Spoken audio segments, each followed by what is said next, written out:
Moringa, یہ 300 بیماریوں کا علاج ہے، آپ کے دماغ کے لیے، آنکھوں کے لیے، آپ کے دل کے لیے، آپ کے جگر کے لیے، آپ کے معدے کے لیے، آپ کے پھیپھڑوں کے لیے، آپ کے گردوں کے لیے، آپ کی آنتوں کے لیے، آپ کی ہڈیوں کے لیے، آپ کے پٹھوں کے لیے، آپ کی طاقت کے لیے، قوت کے لیے، آپ کی ایک ایک چیز کو پورا کرنے کے لیے اللہ نے تحفہ دیا ہے۔ اس کے صرف چند فائدے بتاتا ہوں۔ زندگی میں سر درد نہیں ہوگا، آپ کا خون کبھی گاڑھا نہیں ہوگا، اور خاص طور پہ وہ مریض جن کے گردے خراب ہیں، جو ڈائلیسس پہ ہیں،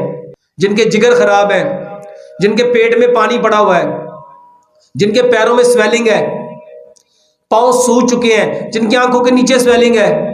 مورنگا پاؤڈر 2 کپ پانی لو، 1 چائے کا چمچ مورنگا پاؤڈر ڈالو، 1 چمچ اس میں گڑ ملاؤ اور 1 چمچ اس میں لیمن ملاؤ، اتنا پکاؤ 2 کپ پانی 1 کپ رہ جائے مٹی کی ہانڈی میں، 1 کپ صبح، 1 دوپہر، 1 شام، کھانے سے گھنٹہ 1.5 گھنٹہ بعد پیو۔